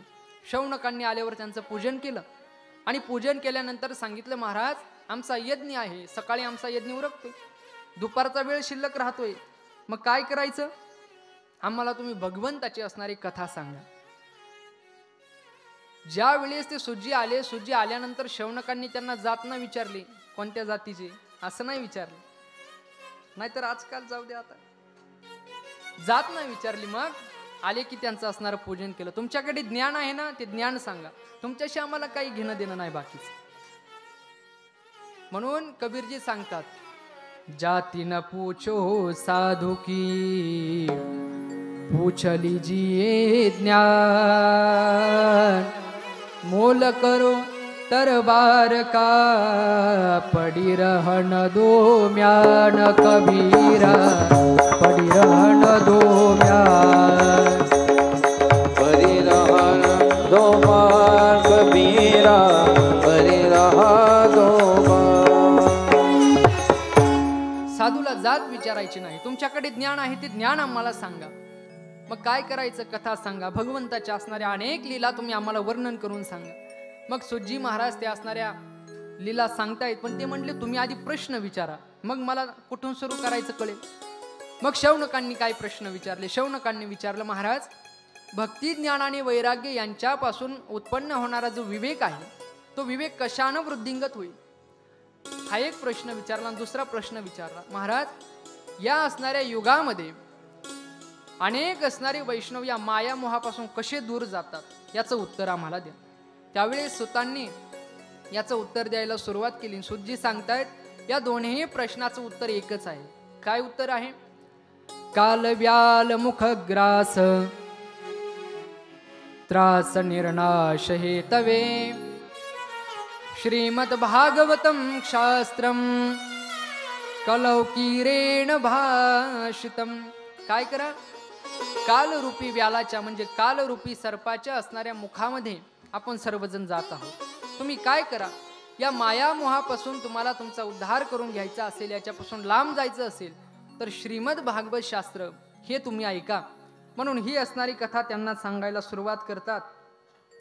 आणि सुरुवात करत असताना या प्रश्नाला उत्तर देताना त्यांनी सांगितलं, हे जे श्रीमद भागवत आहे हे सहजासहजी आम्हाला प्राप्त झाली नाही, मग याची एक असणारी परंपरा आहे, त्या परंपरेने आम्हाला प्राप्त झालं. हे जे श्रीमद भागवत आहे सर्वप्रथम भगवंताने ब्रह्मदेवाला सांगितलं. ब्रह्मदेवाने तेच असणारं श्रीमद भागवत नारदांना सांगितलं. नारदांनी तेच असणारं श्रीमद भागवत व्यासांना सांगितलं. आणि व्यासांनी त्या 4 श्लोकाचे 18,000 श्लोकामध्ये त्याचा विस्तार केला. हे असणारं भागवत नारदांनी सनकादिकांकडून एक ऐकलं होतं. शौनकांनी विचारलं, महाराज नारदांनी हे असणारं भागवत ब्रह्मदेवाकडून ऐकलं, मग हेच भागवत पुन्हा सनकादिकांकडून का ऐकलं? त्यावेळेस त्यांना सांगितलं, अहो नारदांनी हे ज्यावेळेस ब्रह्मदेवाकडून ऐकलं त्यावेळेस याचा जो विधी आहे तो ऐकला नव्हता. भागवताची विधी ऐकल्यानंतर याचा अधिक लाभ होतो. तो असणारा विधी नारदांनी सनकादिकांकडून ऐकला. त्यावेळी शौनकांनी विचारलं, नारदांचा विचार केला तर गायीची धार काढण्याकरता जेवढा वेळ लागतो ते एका ठिकाणी तेवढा वेळ राहतात, मग यांनी 7 दिवसाचंही भागवत कसं ऐकलं? त्यावेळेस त्यांनी सांगितलं, हे जे सनकादिक आहेत हे सनकादिक एक वेळेस वैकुंठामधून पृथ्वीवर आले. कशा करता? सत्संग करण्याकरता बद्रीनारायण क्षेत्री आले. वैकुंठामध्ये सुद्धा आपल्याला हा अनुभव नाही. कोणता? नामसंकीर्तन असेल, भजन असेल, हरिकीर्तन असेल, ते सर्व या मृत्यू लोकात आहे. म्हणून तुकोबाराय सांगता, स्वर्गीचे अमर इच्छिताती देवा मृत्यू लोकी भावा जन्मा महा. कारण त्या ठिकाणी हा असणारा रस नाही, त्या ठिकाणी भजन पूजन नाही. सनकादिक खाली आले, आपल्याला सत्संग करायचा आहे. बद्रीनारायण क्षेत्री आले, तेवढ्यामध्ये त्यांना हे नारद दिसले. नारदांना पाहिलं, नारदांचा चेहरा हा चिंतेमध्ये दिसत होता. नारदांना हाक मारली, नारदजी काय झालं, तुम्ही एवढे चिंताग्रस्त का? कुतच चिंता तुरो. अहो तुम्ही एक फकीर आहात आणि फकीरांना असं चिंता करायची नसते. अरे फकीर होकर भी फिकीर करताय, ओबीसाला गद्दा आहे फकीरन करतो फिकीर. त्यावेळेस नारदांनी सांगितलं, ही चिंता माझी नाही. मग अहो पृथ्वी सर्वोत्तम आहे म्हणून मी तीर्थयात्रा करण्याकरता आलो, पण आल्यानंतर या पृथ्वीवर काहीच पावित्र्य राहिलेलं नाही, चांगल्या गोष्टी काहीच राहिल्या नाही. मी कुठे कुठे गेलो, अहम तु पृथ्वीम यातो ज्ञात्वा सर्वोत्तमामिति पुष्करंच प्रयागंच काशीं गोदावरीं तथा हरिक्षेत्रं कुरुक्षेत्रं श्रीरंगं सेतुबंधनम् एवमादिषु तीर्थेषु ब्रह्ममाणैतस्ततः.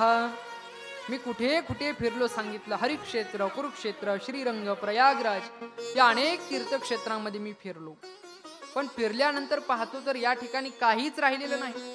सत्यम नास्ती तपश्चौचम दया दानम न विद्यते उदरम भरिणो जीवा वराका कूट भाषिना. या ठिकाणी सत्य राहिलेलं नाही. माणसाने सत्य बोललं पाहिजे, सत्य वागलं पाहिजे. जसा माणूस आहे तसंच माणसाने राहिलं पाहिजे. जैसा आहे तैसा राहे तरी का देवदुरी आहे, तू जसा आहे तसा राहा. पण या ठिकाणी सत्य नाही. तुकोबाराय सांगतात, माणूस किती जरी चतुर झाला तरी चालेल, पण माणसाने सत्य आचरण चुकू नये. बहु तू चतुर झालासी शहाणा, सत्य आचरणा चुकू नको. खोटं बोलायचं नाही. एक वेळेस काय झालं, शहाणे गुरुजी मुलांना शिकवत होते. शहाणे गुरुजी मुलांना शिकू लागले आणि शिकवत असताना एक विद्यार्थी असा बेंचवर बसलेला होता पुढं. ते गुरुजी शिकवत होते. शिकवत असताना त्यांच्या तोंडामधून थुंकी उडायची. तो असणारा मुलगा पुढे बसलेला, तो म्हटला, गुरुजी अहो ते तुमच्या मुखातून थुंकी उडते, अंगावर येते. त्यावेळेस ते गुरुजी हुशार होते, शहाणे होते. गुरुजी म्हटले, अरे ही थुंकी नाही, मग ही गंगा आहे. नुसती गंगा नाही, ही ज्ञान गंगा आहे. तो मुलगा म्हटला ठीक आहे. मुलगा घरी गेला. योगायोगानं त्याच्या असणाऱ्या घरची एक म्हातारी होती ती वारली. वारल्यानंतर मग सगळं विधी झाला आणि आता त्या आस्ती कुठे टाकायचे भाऊ? मग सगळेजण म्हणायला लागले आपण आळंदीला त्या ठिकाणी त्या तीर्थयात्रेत टाकू, दुसरीकडे गंगेमध्ये टाकू, इकडं टाकू. त्यावेळेस हा म्हटला इथून गंगा किती लांब आहे? म्हटली भरपूर लांब आहे गंगा. तो म्हटला एक काम करा, एवढ्या लांब जाऊस तर त्या असणाऱ्या ज्या आस्ती आहेत माझ्याकडे द्या. आपल्या गावात गंगा आहे म्हटले. नुसती गंगा नाही, मग ज्ञान गंगा आहे, त्या गंगेमध्ये टाकू. ते म्हटले ग बस, तुला काय कळत नाही. पोरग लांब गेलं. यांनी सांगितलं आपल्याला आता गंगेला जायचं. सगळे झोपले पण पोराला काही दम निघाना. रात्री 12लाच उठला. त्या आस्ती घेतल्या, मिक्सरमध्ये घातल्या, त्याचं चूर्ण केलं, एका डबीत भरून ठेवलं आणि शाळेत दुसऱ्या दिवशी आला. आल्यानंतर पहिल्याच बेंचवर बसला. गुरुजी आले. आल्यानंतर गुरुजी मुलांना म्हणू लागले, मुलांनो मी काय सांगतो ते ऐका.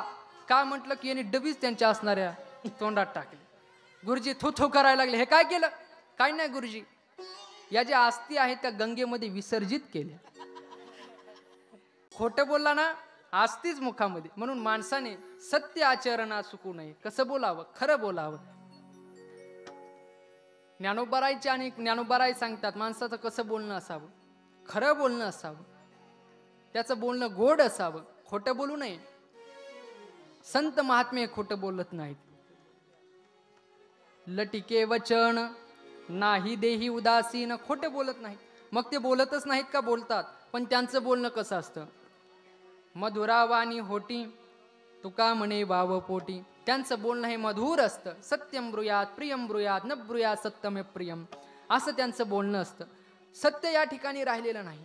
सत्यम नास्ती तपशौचम, तप या ठिकाणी राहिलं नाही. तपश्चर्या करणारी माणसं नाहीत. सत्यम नास्ती तपशौचम, या ठिकाणी स्वच्छता राहिलेली नाही. या ठिकाणी दया राहिलेलं नाही, पावित्र्य नाही, दान नाही. आणि ह्या असणारा कलियुगाचा सर्व गुण पाहत पाहत मी वृंदावनाच्या त्या ठिकाणी आलो. यमुनेच्या असणाऱ्या तटावर येऊन पोहोचलो. आल्यानंतर त्या ठिकाणी आश्चर्य पाहिलं. एक असणारी तरुण स्त्री, त्या तरुण स्त्रीच्या मांडीवर 2 असणारे वृद्ध पुरुष निश्चित पडले होते. मी विचार केला, अरे ही स्त्री तर तरुण आहे, हिच्या मांडीवर पाहावे तर हे 2 असणारे वृद्ध पुरुष आहेत, हे तिचे असणारे पुत्र असावेत असा मी अंदाज लावला. पण म्हटलं आपल्याला काय काम आहे, आपलं निघून जावं. निघून जात असताना त्या असणाऱ्या स्त्रीने त्यांना हाका मारली. भो भो साधो क्षणम तिष्ठ मच्चिंतामपि नाशय दर्शनम तव लोकस्य सर्वथा गहरम परम. साधो क्षणम तिष्ठ, थांबा म्हटले. त्यांच्या जवळ गेले आणि गेल्यानंतर सांगितलं, मी भक्तिराणी आहे, हे 2 माझे पुत्र आहेत. या कालगतीमुळे ज्ञान वैराग्य राहिलं नाही, यांना वृद्ध अवस्था प्राप्त झाली, यांना पुन्हा तरुण करायचं आहे. मी सुद्धा वृद्ध होते, पण मी या वृंदावनामध्ये आले आणि आल्यानंतर मला तारुण्य प्राप्त झालं. अहम भक्ती ख्याता इमौ मे तनयो मतो ज्ञान वैराग्य नामानो कालयोगेन जर्जरो. आणि या कालगतीमुळे माझे असणारे पुरुष, माझे असणारे हे जे पुत्र आहेत, हे 2 वृद्ध झालेले आहेत, यांना तरुण करण्याकरता तुम्ही काहीतरी करा. त्यावेळेस त्यांनी गीतेचा पाठ केला, वेद वेदांताचा घोष केला, तरी सुद्धा ह्या दोघांना जाग येईना. मग काय करायचं? त्या ठिकाणी आकाशवाणी झाली आणि आकाशवाणीने सांगितलं, नारदजी तुम्ही जे करताय ते योग्य आहे, पण तुम्ही एक काम करा, एक सत्कर्म करा. ते सत्कर्म काय आहे तुम्हाला साधू महात्मे सांगतील. त्या आकाशवाणीने सांगितलं. एकाने विचारलं, महाराज अहो त्रेतायुग, द्वापारयुग आणि सत्ययुग या 3ही युगामध्ये आकाशवाणी होती, पण कलियुगामध्ये आकाशवाणी नाही हो. त्यावेळेस मोठ्याकडून ऐकलेलं मी वाक्य आहे. त्यांनी सांगितलं कलियुगामध्ये आकाशवाणी नाही, मग कलियुगामध्ये संतवाणी आहे. ज्या वेळेस देवाला आपल्याशी बोलायचं असतं त्यावेळेस देव हा संतांच्या द्वारा आपल्याशी बोलत असतो. आपण भाग्यवान आहोत. आकाशवाणीने सांगितलं सत्कर्म करा, तुम्हाला साधू महात्मे ते काय सत्कर्म आहे ते सांगतील. आणि मग नारदजी निघाले. निघाल्यानंतर त्यांची सनकादिकांशी भेट झाली आणि सनकादिकांनी सांगितलं, नारदजी तुम्ही एक काम करा, भागवताचं पान करा, भागवत कथा करा. मग भागवत कथा करायचं ठरलं. कुठं करायचं? हरिद्वार जवळ आनंद नावाचा घाट आहे, त्या ठिकाणी ही भागवत कथा करण्याचं ठरलं. ठरल्यानंतर मग सर्व ऋषींना सांगितलं. कसं सांगितलं? फोन करून नाही सांगितलं. साधू महात्म्यांचं बोलणं पूर्वीच्या काळी फोन नव्हते तरी सुद्धा सगळ्यांना कळायचं या ठिकाणी कथा आहे का, कारण मनाच्या संकल्पानं ते एकमेकाशी बोलायचे. ज्यावेळेस रामप्रभू अरण्यामध्ये गेले, रामप्रभू अरण्यामध्ये गेल्यानंतर त्या ठिकाणी राजा कोण होतं? राजा. रामप्रभू ज्यावेळेस अरण्यात गेले त्यावेळेस त्या राज्यावर राजा कोण होता? कोण होता? कोण होता? आपला या प्रकरणाशी कसला संबंध नाही. ज्या वेळेस रामप्रभू अरण्यामध्ये गेले त्यावेळेस भरत राजा नव्हता. रामप्रभूच्या ज्या पादुका होत्या त्या पादुका राजा होत्या आणि भरतजी सचिव होते. ज्या वेळेस भरतजींना काही विचारायचं असेल त्यावेळेस त्या पादुका भरतजींशी बोलायच्या मनाच्या संकल्पाने. म्हणून पूर्वी मोबाईल नव्हते पण तरी सुद्धा एकमेकांशी बोललं जायचं, भागवत कथा करायची. मग कथा करायची ठरल्यानंतर नारदजींनी मनाच्या संकल्पानं सर्व ऋषींना कळवलं आणि सर्व ऋषी कथेला आले. कोण कोण आले? भृगुरु वसिष्ठश्च वनश्च गौतमो मेधातिथिर्देवल देवरातो रामस्तथा गादिसुतश्च शाकलो मृकंडुपुत्रा त्रिज पिप्पलादाः योगेश्वरो व्यासपराशरौ च छाया शुको जाजलिज्जनुमुख्याः सर्वेप्यमे मुनिगणाः पुत्र शिष्याः स्वस्त्री युराय युरती प्रणयेन युक्ताः. हे सर्वजण त्या ठिकाणी भागवत कथा श्रवण करण्याकरता आले. एवढंच नाही, मंत्रास तंत्रास समूर्त या मंत्र सुद्धा या ठिकाणी आले, तंत्र सुद्धा आले. कशाप्रमाणे आले? तीर्थ त्या ठिकाणी आले. कसे आले? मानवाचं रूप धारण करून ते त्या ठिकाणी आले. आपण ज्यावेळेस आपल्याला वाटतं आपल्याकडून काही पाप घडले त्यावेळेस आपण तीर्थामध्ये जाऊन स्नान करतो आणि स्नान केल्यानंतर आपल्याला वाटतं आता आपलं पाप निघून गेलं. पण ज्यावेळेस तीर्थाला वाटतंय माझ्यामध्ये सुद्धा पाप आहे त्यावेळेस तीर्थयात्रा कुठे जातात? या तीर्थयात्रा या भागवत कथेमध्ये येऊन बसत असतात. तीर्थयात्रा म्हणजे हे जे तीर्थ आहे ते तीर्थ पवित्र होतात. त्यामध्ये तुकोबाराय सांगतात, तीर्थेत या ठाया तीर्थेत या ठाया येथे पुनीत व्हावया, येथे पुनीत व्हावया. पर्व काळ पाया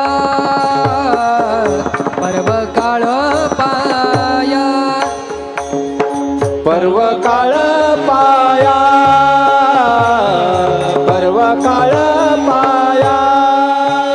तळी वसे वैष्णवा तळी वसे वैष्णवा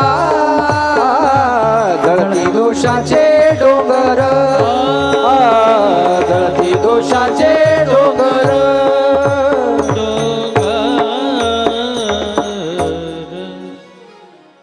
सर्वजण त्या ठिकाणी आले आणि आल्यानंतर या भागवत कथेला प्रारंभ झाला. नारदजी असणारे मुख्य श्रोता म्हणून बसले. हे श्रीमद भागवत सुरू झालं. श्रीमद भागवताचं महात्म्य सांगायला सुरुवात झाली. हे भागवत कसं आहे? या भागवताचं नित्यपान करावं. सदा सेव्या श्रीमद भागवती कथा यस्या श्रवण मात्रेण हरिश्चित्तम समाश्रयेत. ज्या वेळेस ही भागवत कथा तुम्ही ऐकाल त्यावेळेस साक्षात हरी तुमच्या असणाऱ्या अंतकरणामध्ये प्रवेश करेल. हरी म्हणजे श्री हरी नाही, हरी म्हणजे साक्षात भगवान परमात्मा तुमच्या अंतकरणामध्ये प्रवेश करेल. म्हणून ही भागवत कथा तुम्ही ऐका. ही भागवत कथेचं महात्म्य सांगत असताना त्या ठिकाणी एक आश्चर्य घडलं.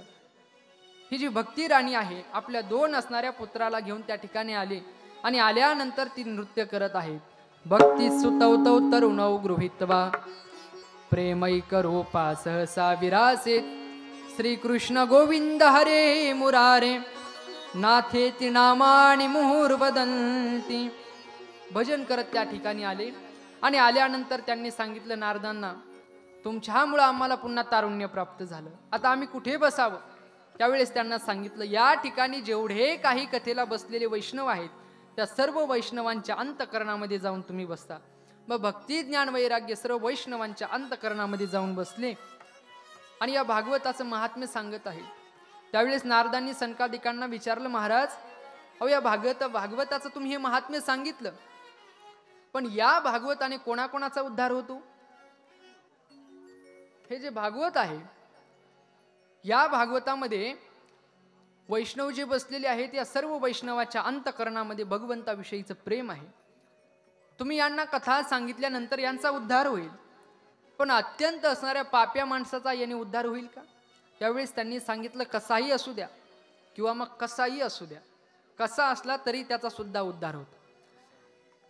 ये मानवा पापकृतस्तु सर्वदा सदा दुराचार रता विमार्गगाः क्रोधाग्निदग्धा कुटिलाश्च कामिणाः सप्ताह यज्ञेन कलौ पुनन्ति ते. हे मानवा पापकृतस्तु सर्वदा. एखादा मनुष्य सतत पापामध्ये असणार, पाप करत आहे, कायम पाप करतो, तो सुद्धा या सप्ताह यज्ञाने पुनीत होतो. कसं पाप करू द्या त्याने? कायेन वाचा मनसापि पातकम नित्यम प्रकुर्वन्ति शठा हटेन ये.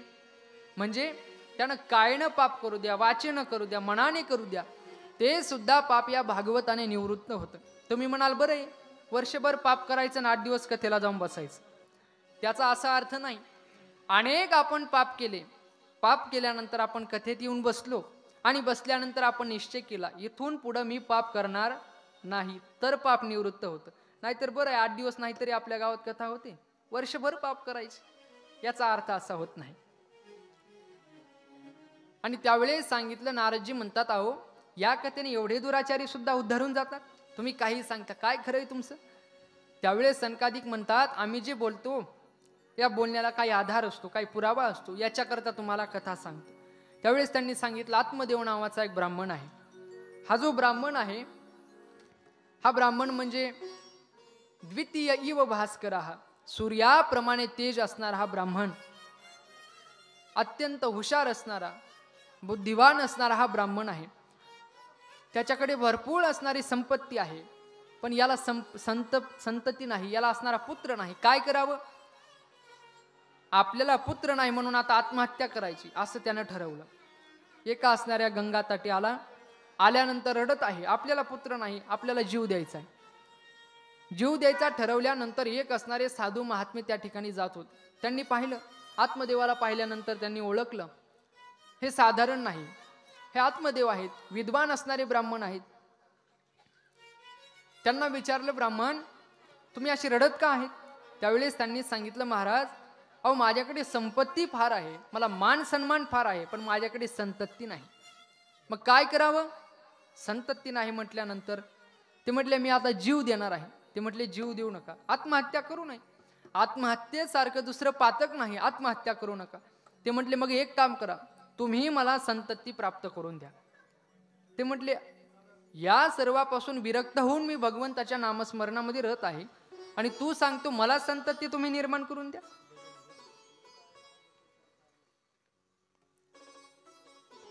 असं म्हटल्यानंतर ते आत्मदेव म्हणायला लागले, अहो जर तुम्ही नसालच संतती मला प्राप्त करून देणार असाल, तर मग तुम्ही असणार जे विरक्त झाला आहात, जे साधू झाला आहात, जो संन्यास तुम्ही घेतलेला आहे, हा संन्यास खरा नाही, हा तुमचा संन्यास खोटा आहे. म्हणजे यांनी संन्यास घेतला कशा करता? यांना संतती व्हावं म्हणून. तुम्ही काहीतरी फळ द्या म्हटले. आत्मदेवाने अनेक प्रकाराने त्याने उपदेश ऐकला, पण त्याच्यावर काही परिणाम व्हायला. त्यावेळेस त्याला एक फळ दिलं, आणि फळ दिल्यानंतर सांगितलं, हे असणारं फळ तुझ्या पत्नीला दे, आणि काही नियम सांग, काय करायचं? सत्यम शौचम दया दानम एक भुक्तम तू भोजनम. सत्य बोललं पाहिजे, पावित्र्य राखलं पाहिजे, दया केली पाहिजे, दान केलं पाहिजे, आणि दिवसातून एक वेळेस जेवण केलं पाहिजे. त्यावेळेस सद्गुणी असणारा मुलगा तुम्हाला प्राप्त होईल, नाहीतर दुराचार करणारा पुत्र जन्माला येईल, असं सांगितलं.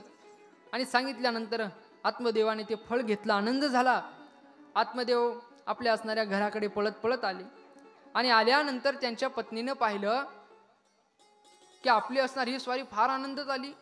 भगवंताचं भजन करत करत आत्मदेव आले, भगवंताचं भजन करताय. श्रीकृष्ण गोविंद हरे मुरारे, हे नाथ नारायण वासुदेव. श्रीकृष्ण गोविंद हरे मुरारे, हे नाथ नाथ नारायण वासुदेव श्री कृष्ण गोविंद हरे मुरारे हे नाथ नारायण वासुदेव हे नाथ नारायण वासुदेव हे नाथ नारायण वासुदेव श्री कृष्ण गोविंद हरे मुरारे हे नाथ नारायण वासुदेव श्री कृष्ण गोविंद हरे मुरारे हे नाथ नारायण वासुदेव हे नाथ नारायण वासुदेव. भजन करत ते असणारे त्या ठिकाणी आले. आल्यानंतर त्यांच्या पत्नीने पाहिलं आपली असणारी स्वारी आज फारच आनंदात आली. काय झालं असेल? आत्मदेव जवळ गेले. त्यांच्या पत्नीचं नाव होतं धुंदुली. ही जी धुंदुली आहे या धुंदुलीचा स्वभाव सांगितला भागवतामध्ये. ही धुंदुली कशी आहे? लोकांचं उन्ह धुणं काढायला हिला आवडायचं, म्हणजे लोकांचं भांडणं लावून द्यायला हिला आवडायचं. क्रूर असणारी ही धुंदुली कधी दान करत नव्हती, कधी दया करत नव्हती, फार बडबड करायची, अशी असणारी धुंदुली आहे. हे असणारे का सांगितले भागवतामध्ये? याच्यापैकी एखादा जर गुण आपल्यामध्ये असेल तर भागवतामध्ये आपण तो समर्पित करायचा. आजपासून मी भांडण लावून देणार नाही, मग घरीच भांडणार, असंही त्याचा अर्थ नाही. तिचा स्वभाव सांगितला. तिचा स्वभाव विरुद्ध आणि आत्मदेवांचा स्वभाव तिच्या विरुद्ध. म्हणजे आत्मदेव शांत होते, आत्मदेव सर्व सहन करायचे, आणि ज्या वेळेस पती पत्नीचा स्वभाव हा विरुद्ध असतो त्याच वेळेस संसार होत असतो. सारखा स्वभाव नसला पाहिजे. एक फार बोलतोय ना, एकाने ऐकून घ्यावं, असा स्वभाव असावा. त्यांचा स्वभाव शांत. ते असणारे फळ घेऊन आले. फळ घेऊन आल्यानंतर आपल्या पत्नीला ते फळ दिलं आणि सांगितलं, हे फळ तू खा, खाल्ल्यानंतर तुला पुत्र प्राप्त होईल. काही नियम आहेत. सत्यम शौचम दया दानम एकभुक्तम तू भोजनम. या नियमांचं पालन कर, आपल्याला सद्गुणी पुत्र प्राप्त होईल. आत्मदेव निघून गेले. ती असणारी धुंदुली विचार करायला लागली, अरे हे असणारं फळ मी खाणार, खाल्ल्यानंतर मग मला गर्भ राहील, माझं असणारं पोट वाढेल, आणि जर पोट वाढल्यानंतर आमच्या गावामध्ये चोर आलेच, चोर आल्यानंतर सगळे लोक पळतील, मला कुठं पळता येणार? मग हे फळच खायचं नाही. ती विचार करते, हे फळ खाल्लं, खाल्ल्यानंतर मग माझी सेवा करण्याकरता माझे पती ननंदीला घेऊन येतील. मग आल्यानंतर मला तर काहीच करता येणार नाही. सगळं असणारं जे सामान आहे त्या सामानाची नासधूस करेल, माझ्या असणाऱ्या साड्या घालेल, मग आपल्याला फळच खायचं नाही. मग काय करायचं? तिची बहीण आली होती, बहिणीला सगळं सांगितलं. बहिणीने सांगितलं, अगं एक काम कर, मला आता पुत्र होणार आहे, तो असणारा पुत्र मी तुला देते, तू माझ्या असणाऱ्या पतीला काही धन दे, आणि हे असणारं फळ आहे, या फळाची परीक्षा म्हणून हे फळ तू गायला टाक. ती म्हटली ठीक आहे. तिने असणारं ते फळ गायला टाकलं आणि ते आपल्या पोटाला चिंध्या बांधून नाटक करू लागली. आपल्या पतीला सांगितलं, स्वामी मी असणार ते फळ खाल्लं बरं, पोटाला चिंध्या बांधते आणि हळूहळू आपलं पोट मोठं करत आहे. ज्यावेळेस ती म्हटली, ज्यावेळेस दिवस झाल्यानंतर तिने सांगितलं पतीला, स्वामी आता मी माहेरात जाते. माहेरात जायचं म्हणून बहिणीकडे आले. त्या बहिणीला पुत्र झाला. तो असणारा पुत्र तिने घेतला, त्याच्या मालकाला धन दिलं आणि तो पुत्र घेऊन पुन्हा आपल्या असणाऱ्या घरी आली. आत्मदेवाला आनंद झाला, अरे मला पुत्र झाला. गावामध्ये दान द्यायला सुरुवात केली. गावामध्ये वस्त्र दान करतायत, अन्नदान करतायत. आनंद झाला. याचे संस्कार केले. एवढ्यामध्ये एक असणारा सेवक पळत पळत आला आणि आल्यानंतर महाराजांना सांगितलं, महाराज बधाई हो, बधाई हो. काय झालं म्हटले? आपल्या असणाऱ्या गायीला वासरू झालंय, पण नुसतं वासरू नाही झालं, मग माणसासारखं असणारं ते वासरू झालंय. म्हणजे त्याला 2 पाय आहेत, त्याला 2 हात आहेत, सर्व काही माणसाप्रमाणे, फक्त त्याचे जे कान आहेत ना ते गायीसारखी झाली. मग यांचं ज्यावेळेस नामकरण ठेवायचं त्यावेळेस याचे कान गायीसारखे आहेत म्हणून याचं नाव ठेवण्यात आलं गोकर्ण. आणि त्यावेळेस आत्मदेव म्हटले, आपल्या या दुसऱ्या मुलाचं नाव काय ठेवायचं? आत्मदेवाने सांगितलं, राम ठेवू, कृष्ण ठेवू, नाहीतर मग श्रीहरी ठेवू. नाही म्हटले, असे नाव नाही ठेवायचे, मग मला मॅचिंग नाव ठेवायचं. माता माऊल्यांचं फार असतं मॅचिंग, सर्व काय मॅचिंग असलं पाहिजे. ज्या प्रकारची साडी घालायची त्याच प्रकारची नेल पॉलिश केली पाहिजे. त्याच प्रकारचे असणार, फक्त केसच तेवढे रंगवत नाहीत, नाही तर सगळं काही त्यांना असणारं मॅचिंग लागतं. काय नाव ठेवायचं ते म्हटले, आपल्या दोघांच्या नावात मिळून तिसरं नाव तयार करायचं. आजची फॅशन दोघांचं नाव मिळून तिसरं नाव तयार करायचं. मी एक जोक वाचला होता, त्याच्यामध्ये पतीचं नाव असतं मंगेश आणि पत्नीचं नाव असतं पूनम. या दोघांना पुत्र होतो. झाल्यानंतर आता याचं नाव काय ठेवायचं, काय नाव ठेवायचं म्हटल्यानंतर हे विचार करू लागले. आपण एक काम करू, आपल्या दोघांचं मिळून काहीतरी नाव तयार करू, याचं नाव ठेवू. काय नाव तयार करायचं यांना काय जमेल. त्यांचा मित्र आला आणि मित्र आल्यानंतर मित्राला सांगितलं, हिचं नाव पूनम आहे, माझं नाव मंगेश आहे, मग आमच्या दोघांच्या नावातून एक तिसरं नाव उत्पन्न झालं पाहिजे, ते नाव त्याचं ठेवायचं. तो म्हटला, तुमचं काय नाव मंगेश, तुमच्या पत्नीचं नाव पूनम, मग एक काम करूया, पुंगेश नाव ठेवूया. ज्यालाही कळलं नाही त्यांनी जेवण करून जा. म्हणजे मॅचिंग नाव असलं पाहिजे. माझं नाव धुंदुली ना, माझ्या पुत्राचं नाव धुंदुकारी ठेवायचं. त्याचं नाव धुंदुकारी ठेवलं. हा जो गोकर्ण आहे तो अभ्यास करायचा, विद्या प्राप्त केली, पण धुंदुकारी मात्र दुराचारी झाला, नको नको ते करायला लागला. गावामध्ये चोरी करायचा, गाढवावर बसूनच काय फिरायचा, पांगळे माणसं दिसले की जवळ जायचं, त्यांना खाली आपवायचं. हा धुंदुकारी दुराचारी. पण गोकर्ण हा पंडितो महाज्ञानी असा असणारा गोकर्ण झाला. हळूहळू हे दोघे मोठे झाले. झाल्यानंतर आत्मदेवाला त्रास होऊ लागला. आत्मदेव म्हणायला लागले, अरे त्या साधू महात्म्याने सांगितलं होतं काय, पुत्र झाल्यानंतर त्रास होईल, मी ते ऐकायला पाहिजे होतं, पण ऐकलं नाही. आता हा त्रास मला भोगावं लागत आहे, काय करावं. त्यावेळेस गोकर्णांनी त्यांना उपदेश केला, तुम्ही आता इथे राहू नका, मग देहेस्ति मांस रुद्रे भीमतीम त्यजत्वम जाया सुतादिषु सदा ममतामिमुंच पश्यानिशं जगदिदं क्षणभंगनिष्ठं वैराग्यरागरसिको भव भक्तिनिष्ठः. तुम्ही एक काम करा, अरण्यामध्ये जा, या देहाची आसक्ती धरू नका. देहेस्ति मांस रुद्रे भीमतीम त्यजत्वम, आणि अरण्यामध्ये जाऊन भगवंताचं नामस्मरण करा. धर्मं भजस्व सततं त्यज लोक धर्मान सैवस्व साधू पुरुषांजही काम तृष्णाम. भगवंताचं नामस्मरण केला. आत्मदेव गेले, भगवंताची प्राप्ती त्यांना झाली. त्यांची असणारी पत्नी धुंदुलीला त्रास व्हायला लागला, मुलगा मारत आहे, काय करायचं. तिने विहिरीमध्ये आपला जीव दिला. गोकर्ण तीर्थयात्रे करता निघून गेला. हा धुंदुकारी आपल्या असणाऱ्या घरामध्ये 5 वेश्या आणल्या, त्यांच्यासोबत राहू लागला. एक वेळेस राजाच्या दरबारात चोरी केली. या असणाऱ्या पत्न्यांनी विचार केला, दरवेळेस चोरी करतो हा पकडला जाईल, याला मारलं पाहिजे. त्याला मारण्याकरता मदिरा पाजली, दारू पाजली, आणि पाजल्यानंतर त्याच्या गळ्याला फास देऊ लागल्या, पण त्याला काय फास बसाना. का, पापी माणसं लवकर मरत नसतात, तो काय मरणा. काय करायचं मग, जळते असणारे निखारे त्याच्या मुखामध्ये टाकले आणि त्याला मारलं. मारल्यानंतर त्या असणाऱ्या वेश्या निघून गेल्या. वेश्या निघून गेल्यानंतर गोकर्णाला कळालं आपला असणारा भाऊ गेला. मग ज्या ज्या तीर्थक्षेत्रात जाईल त्या ठिकाणी त्याचं श्राद्ध करायचं. आणि अनेक दिवसांनी आपल्या गावात आला. गावात आल्यानंतर रात्रीच्या वेळेस आपल्या घराच्या वट्यावर जाऊन झोपला. झोपल्यानंतर त्याला वेगवेगळी भयंकर रूपे दिसायला लागली. कधी वाघ यायचा, कधी सिंह यायचा, कधी लांडगा यायचा. पाहिल्यानंतर हा गोकर्ण घाबरला नाही, उठला आणि विचारलं कोण आहे. त्यावेळेस त्याला काय बोलता येईना. अभिमंत्रित केलेलं जल त्याच्या अंगावर टाकलं. त्यांनी बोलायला सुरुवात केली, बंधू मी तुझा असणारा भाऊ आहे, माझ्या हाताने मी माझं ब्राह्मणत्व नष्ट केलेलं आहे, माझा उद्धार कर. उद्धार कर म्हटल्यानंतर कसा उद्धार करायचा ते माहीत नाही, पण तो उद्धार कर. दुसऱ्या दिवशी गोकर्णाने सर्वांना सांगितलं हे असं प्रकरण घडलं, काय करावं.